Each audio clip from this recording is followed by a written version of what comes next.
It's your girl Sugar Now blessing you once again with the What Need Some Sugar podcast.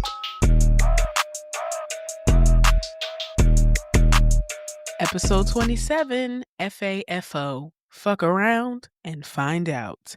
Now, in this week's episode, I'm going to get into some topics. I know y'all been waiting for this. We're going to get a little political. Then we're going to talk about, wow, that really happened. And then lastly, we're going to end up with drama and just bullshit. Probably talk about a little bit of reality TV if I feel like it, if I remember. Who knows? So all I can say to you now, sit back, relax, and enjoy the show. First in politics, I want to talk about Trump and his tariffs. He has once again decided to put a pause on the tariffs. They were supposed to start in March, then it was supposed to start in April. Now he's putting a pause on them for however the fuck long. My business plus Sugar LLC has taken a hit because of these so-called tariffs. Like, I have to pay an extra $300 in order to get my sweatsuit shipped over here. Mind you, it's not sweatsuit season anymore in New Jersey, which is another story for another day. But I already paid $700+ for shipping to get my sweatsuits over here. And then last minute, my vendor just told me like, oh, the shipping costs increased by $300 and we need it. Whoa, wait, sir. My business is not even operating. I'm trying to bring it back. I was trying to bring it back with my sweatsuits. But now the weather is not permitting sweatsuits, even though right now in Jersey it got kind of cold again. But still, it's spring, summer. My plan is when I finally do get my sweatsuits, I'm just going to hold on to them till about September, October, and then drop them then. At least I'll have them. So that's what's going on with Trump and his tariffs. Now, April 5th, there was a national hands-off protest going on across the country. The nearest one to me was in Philly. I did not participate. And also a lot of African Americans and people of color did not participate. And if you are wondering why African Americans and a lot of people of color decided to sit this out, it's because we are tired. And we wanted to see the response given to this group of people for their protest versus when we do a Black Lives Matter protest or anything that has to do with Black people or people of color. We're tired of being the scapegoat or the reason why the president can release the National Guard on us. We wanted to see what they would do if it was streets full of white people shouting and screaming and having picket signs.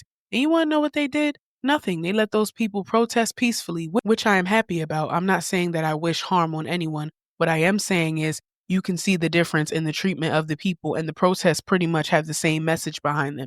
The underlying message of all protests pretty much seem to be the same. We don't like the way shit is going right now and it needs to change, period. And here's what I got to say about it.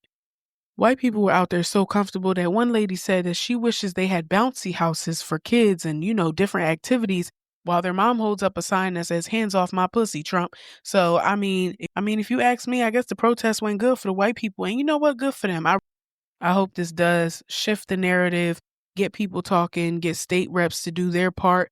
And, I doubt Trump gave a fuck. He was probably out golfing or something like that day.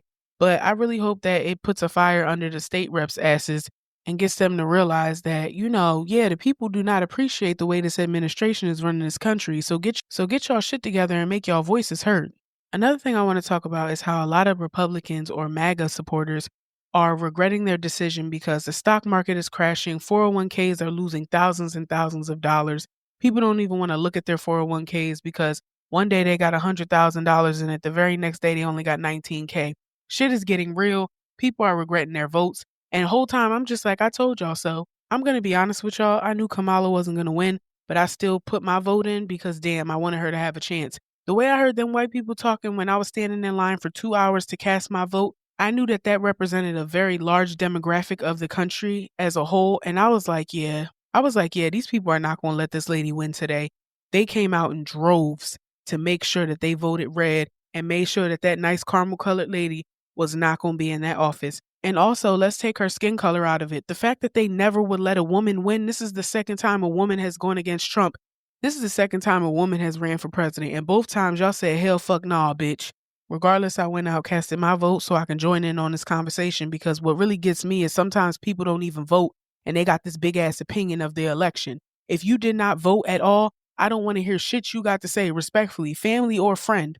And the excuse they use is, oh, I'm not voting for anybody because neither one of them deserve my vote. So are you listening to yourself right now?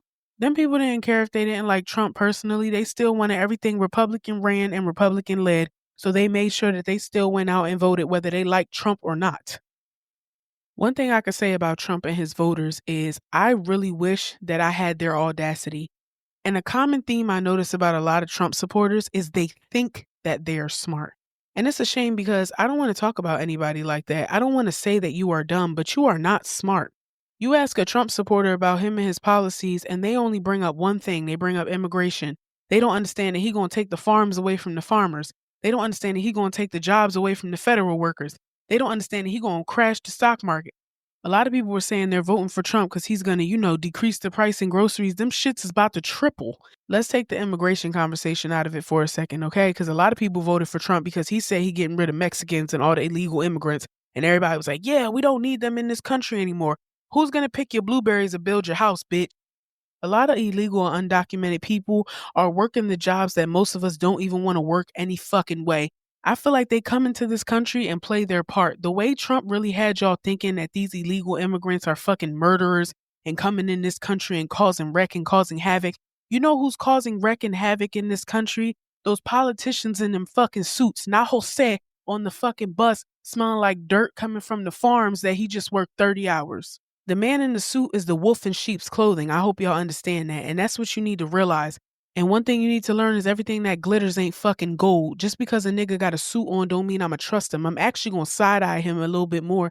And don't be dense. I know that there's appropriate times for the suit and the tie and all that other stuff. You're sitting there fake scared of somebody who just wants to work hard and provide for their family. Whole time the nigga in the suit wants to rob you blind and wants to take all your money from you so that you're poor and you lose your house, and he wants to come in and buy it and flip it and sell it back to you for $200,000 more than he bought it from you for. It's a shame how much hate you see fueled this election. A lot of people voted against their best interest because they just didn't want a person of color in office again. Or it sounded good because Trump was saying he's going to get all these Mexicans out of here and start this deportation stuff.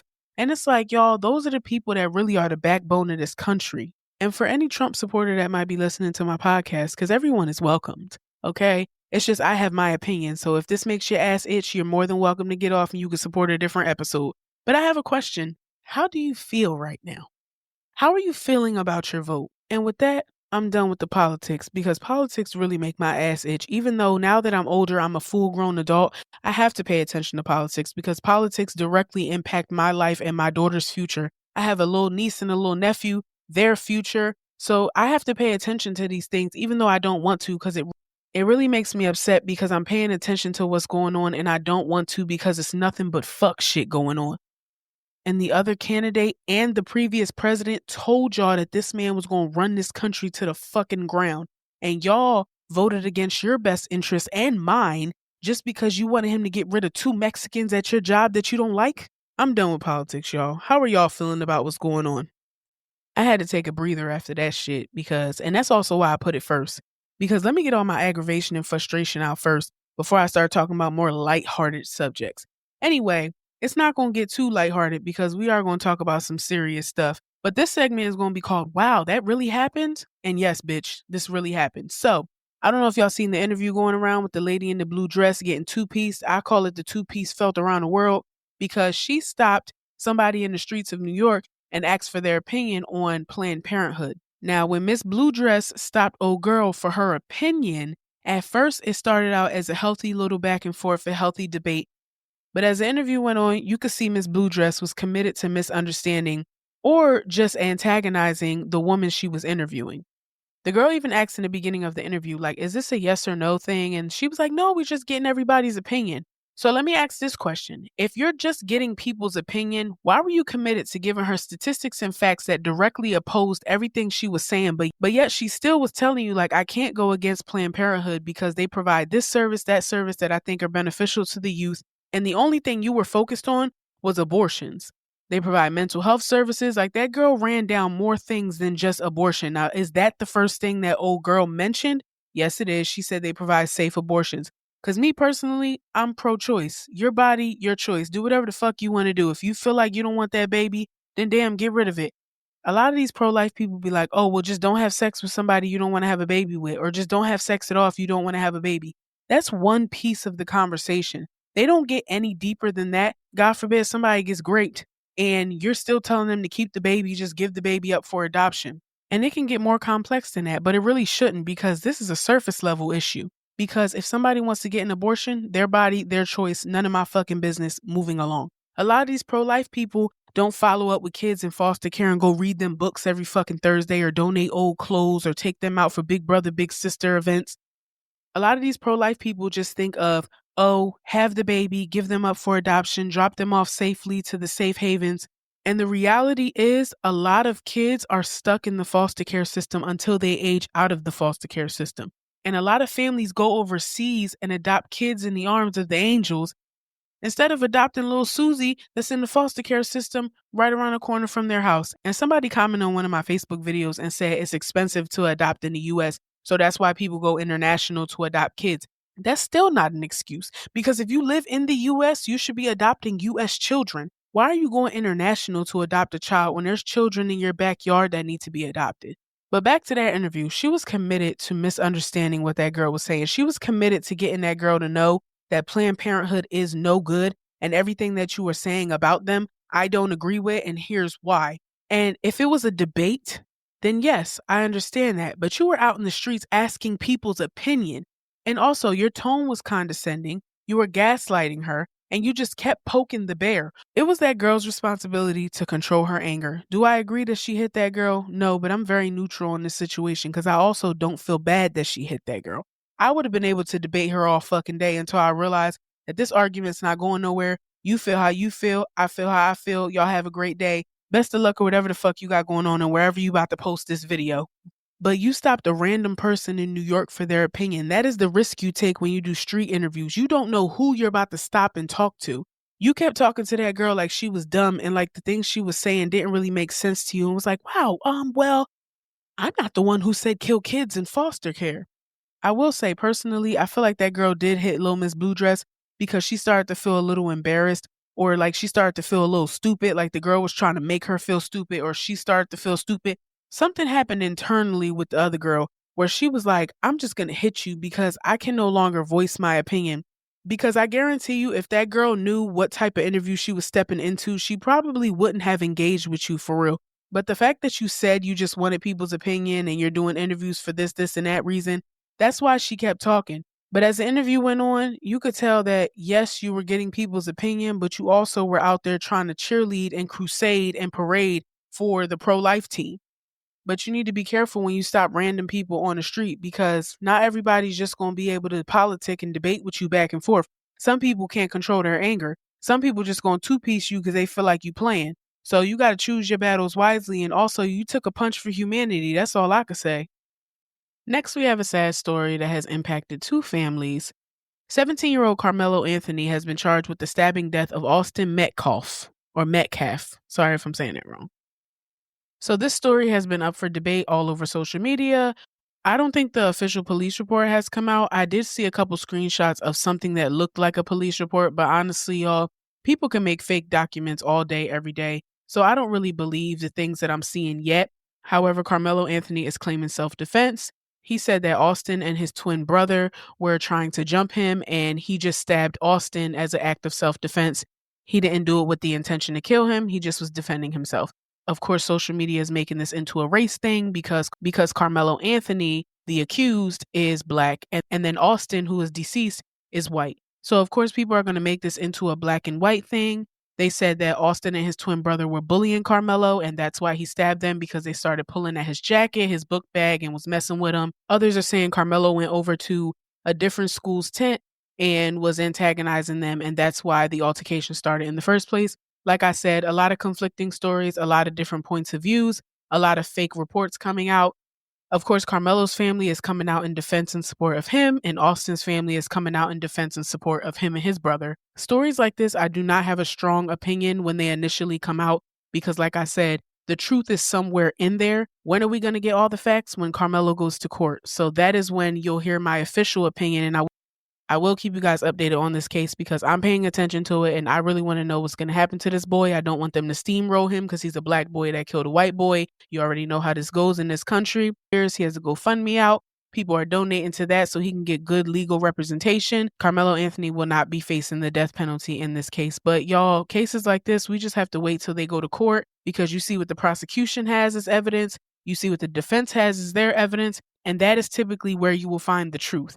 Not, oh, when something initially happens and everybody's posting their opinions or their own version of the story on social media. I also saw that Austin's dad came out and said that this is not a race thing, don't make it a race thing. But then people were saying like, oh, you're saying don't make it a race thing. But then they heard that Austin and his twin brother were calling Karmelo the N-word. So stay tuned for that story because it is a sad one, but it's also one that we as Black people need to pay attention to make sure that they don't steamroll this young Black boy.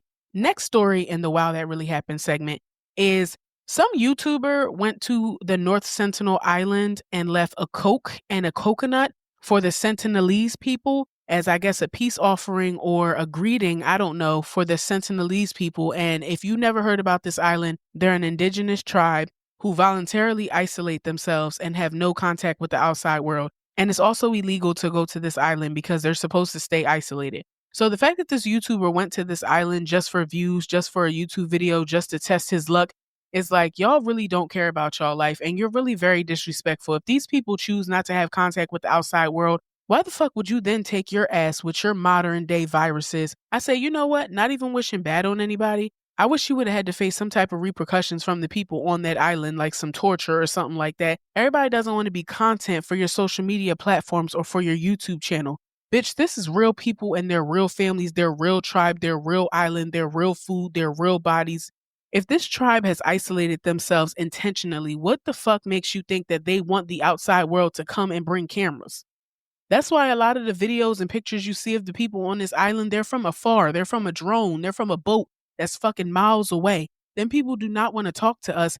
I'm pretty sure they're content and happy in their little living situation, and we do not need to go bothering them, especially bringing them bullshit ass cans of Coke.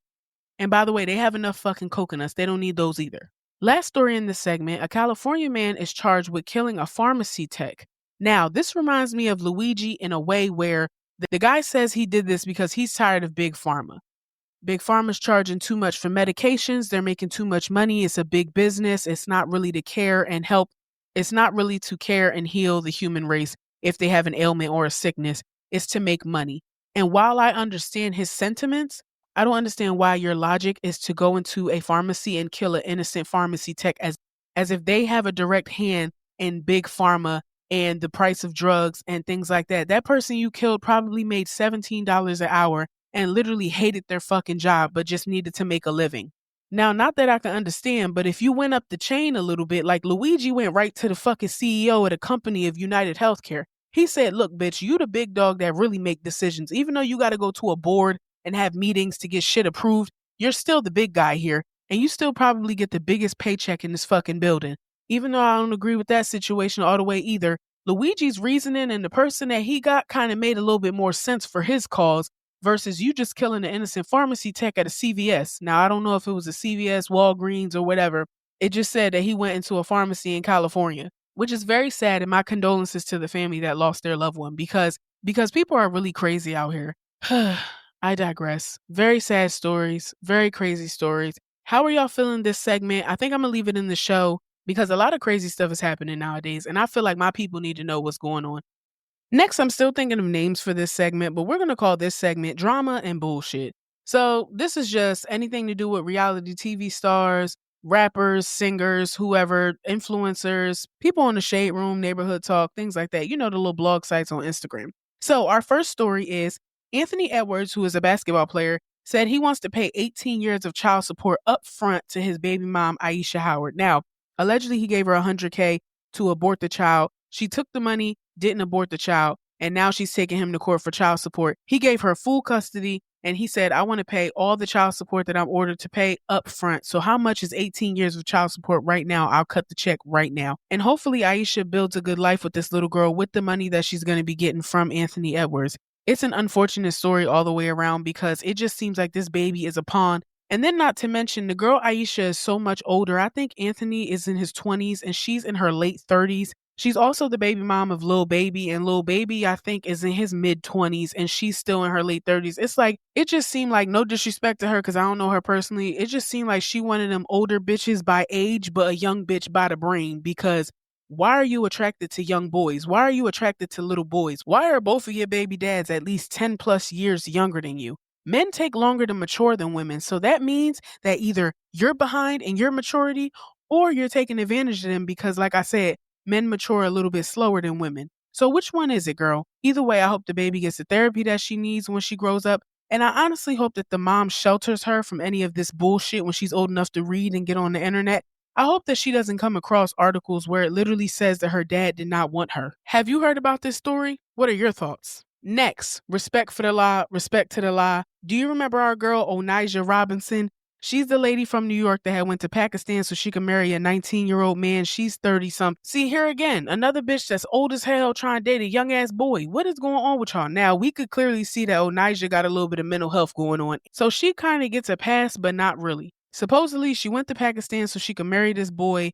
When she showed up at the house, the mom was like, wait, what the fuck? Then she supposedly catfished the boy. I think she catfished him to either think she was younger or think she was a white woman. I don't know which story is true, but regardless, when she got to the door, the mom said, oh, hell no, my son is not marrying you. And supposedly the family snuck out the back door in the middle of the night so that they can get away from her crazy ass. She became viral as hell all over the internet because the Pakistani news articles and news outlets started interviewing her and making her a big thing over there in Pakistan. And then, of course, she went viral on TikTok. Now, when she left Pakistan, we knew she was going to Dubai. And a lot of people were saying, like, she better not play them games in Dubai because they don't play. Y'all already know Dubai is very strict. You can't even curse over there or you're going to jail. So when we didn't see her for a while, people were getting scared that she might have got arrested in Dubai. And people were trying to look for updates from her family, but everybody was very hush-hush. Some people were saying she's still in Dubai. She's in a mental hospital over there. Some people were saying like, no, she been in New York. She been home. She chilling. It was a lot of speculation. Up until last week, we seen her getting out of a Rolls Royce. I guess she got her land in her 20,000 because she started talking. And now we kind of see her all over the internet again.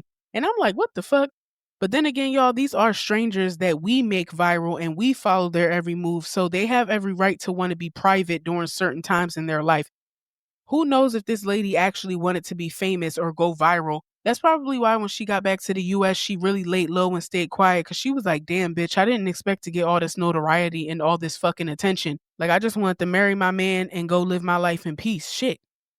Regardless, glad to see that Onijah's doing good. Respect for the law, respect to the law, and good luck to her. Do y'all watch Love and Hip Hop Atlanta? Because I'm going to close this episode out with Atlanta drama. So, if y'all didn't know, Carly is married to the CEO of Now That's TV. Now, if you don't watch Now That's TV, Now That's TV is a ghetto Zeus. Even though Zeus is also ghetto, Now That's TV is the trenches. Them bitches be fighting in the streets. I love Now That's TV. Those are my ghetto cousins. I will never give up on them. But like I said, Carly is married to the CEO. His name is Tilo. We seen last week that Carly is getting divorced from him, and also he's got to pay her $18,000 a month.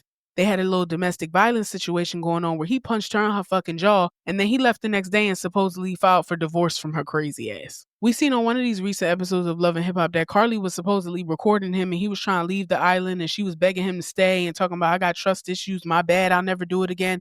Man, Carly don't need no man. Carly need to be single and have little boyfriends here or there. Because if I'm your partner and you're recording me or keeping little tabs on me to have evidence against me for what in the future, it just makes me think you planning something against me eventually. Regardless, whatever Carly do worked for her because he got to pay her $18,000 a month. And am I mad? No. You need to stop marrying people so fast that you don't fucking know. And y'all also need to stop marrying people with a track record of being fucking crazy. Good luck to Carly and Tilo. Also in Love and Hip Hop news, Bambi and Spice are on the internet dissing each other. And I'm about sick of these bitches. Bambi can't rap. I like her on Love and Hip Hop. She cool. She's never really done anything wrong in my eyes. But as far as coming out with diss records against Scrappy, Rashida, Kirk, and Spice, it's just like Bambi, hang it up 11 times. The diss track is titled 11 because Spice was on Love and Hip Hop dissing Bambi saying she only got 11 listeners on Spotify. Spice also used that same type of insult with Santana saying she had more streams than him when he said he didn't want to do the Cass album. And all right, Spice, you got that. You are a big dance hall artist that's international and you do have a lot of listeners. I like Spice's music. I listen to Spice's music, okay? Wanna wine and a bubble on. Spice be like, wine pon the body and a sit up on the bed. Pum pum so tight so me man not fit it. Phone take a picture, yeah, that chuff it to it. Like, y'all, I fuck with Spice's music. So I'm not gonna say anything about her musically. But Spice as a person has rubbed me the wrong way and has made my ass itch the entire time she's been on Love and Hip Hop.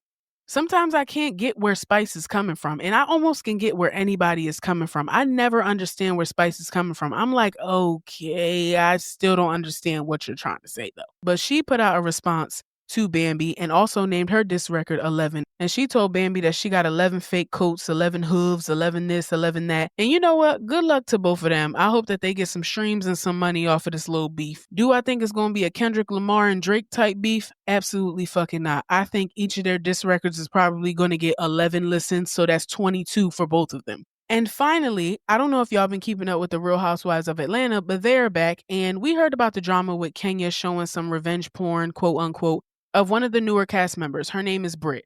This Sunday, they aired the episode where it actually happened. The response is mixed. Some people are saying that Kenya was still wrong. Some people are saying, oh no, now that we've seen it, Britt was wrong. She threatened Kenya last week with a gun. Did she really threaten Kenya? I don't think so, but Kenya said, I'm getting my get back regardless, bitch. You threatened me and you took it too far, so now I'm going to take it the farthest. And she showed pictures of Britt in compromising positions on poster boards at her grand opening to her salon/storefront. And it's like, Kenya, you be having some good ideas sometimes, maybe, but at your grand opening, why would you make any moment of this about Britt? I would have waited to embarrass that bitch until we were all together at somebody else's event. Like, pay her dust this whole entire season until the group trip where everybody's drinking, they play a game, somebody else gets messy and asks Kenya, like, oh, why don't you like Britt? Like, can you forgive Britt? And Kenya just gives it to her ass. Like, you threatened me with a gun. You was doing porn. You had a dick in your mouth. Like, she really could have used that moment to do what she had to do. But she used her own grand opening and shot herself in the fucking foot. Have you been watching Real Housewives of Atlanta? What are your thoughts on Kenya's actions? And do you think it was right for Bravo to suspend her for this season? And that is a wrap for episode 27. Let me know if you enjoyed it. Like I said, leave fan mail. Let us know how you're feeling the show. You can also support the show for as low as $3 a month. Cancel anytime, no commitments. And I'm not begging right now, but I'm being honest with my audience.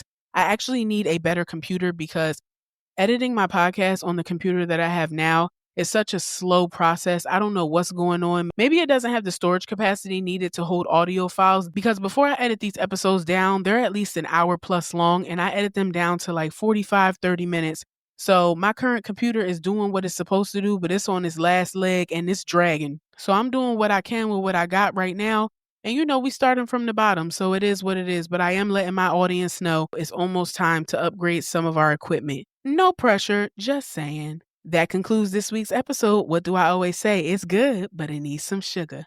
Bye. You already know who it is. It's your girl, Sugar, now blessing you once again with the What Needs Some Sugar podcast.